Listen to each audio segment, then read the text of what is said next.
নমস্কার বন্ধু, আপনারা দেখছেন astrology technical Bengali YouTube channel. আজ আমি আপনাদের সঙ্গে আলোচনা করছি বৃহৎ ত্রিভুজ বা মহান ত্রিভুজ সম্পর্কে।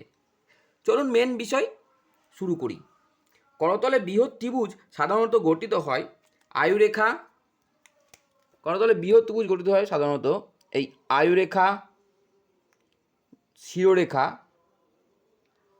নাই বুধরেখা বা এদিক থেকে এদিকে গিয়ে বা স্বাস্থ্যরেখা দ্বারা বৃহৎ ত্রিভুজ বা মহান ত্রিভুজ করতলে গঠিত হয়। এই ত্রিভুজ যত বড় ও প্রশস্ত হবে, জাতক তত সৌভাগ্যবান ও সুশ্রী দেহবিশিষ্ট হয়ে থাকে। এই ত্রিভুজ যত বড় হবে সেই ব্যক্তি। এই ত্রিভুজ যদি বড় না হয়, আকারে ছোট বা ভগ্ন হয়, তবে জাতক হিংসুটে, পরশ্রী কাতর ও খুব ভীরু স্বভাবের হয়ে থাকে।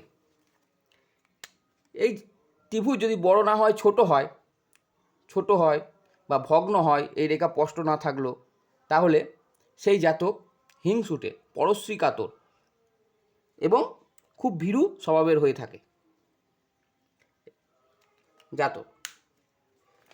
যদি দেখা যায় এই ত্রিভুজ সৃষ্টিকারী রেখা, শিরোরেখা ও আয়ুরেখা স্থান চওড়া হয়, তবে তা জাতকের পক্ষে খুব শুভ হয়। আর যদি এই মিলিত স্থান খুব সরু হয় এবং শিরোরেখা ও হৃদয়রেখা বৃহস্পতির দিকে বেঁকে যায়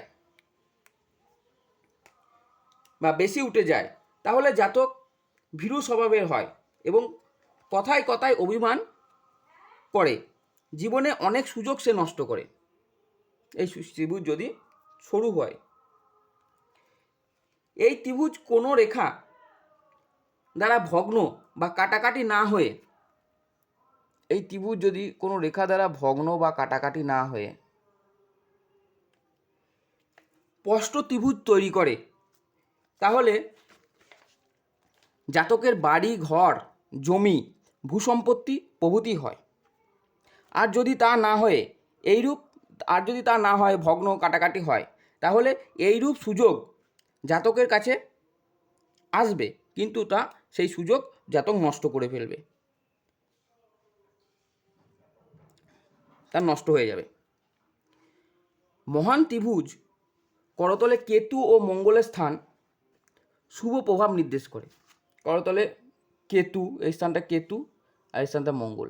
এই মহান বড় ত্রিভুজ করতলে কেতু আর মঙ্গলের স্থান শুভ প্রভাব নির্দেশ করে থাকে। তো বন্ধুরা, আজকের মতো ভিডিও এই পর্যন্তই। দেখা হচ্ছে পরবর্তী ভিডিওতে। ততক্ষণ আপনারা ভালো থাকবেন, সুস্থ থাকবেন। আর এই ভিডিওটি যদি আপনাদের ভালো লাগে, লাইক, কমেন্ট ও শেয়ার করবেন ও চ্যানেলটিকে সাবস্ক্রাইব করবেন। ঈশ্বর আপনাদের সকলের মঙ্গল করুক ও সকল মনোবাসনা পূর্ণ করুক। এই বলে আজকের অনুষ্ঠান শেষ করছি। ধন্যবাদ।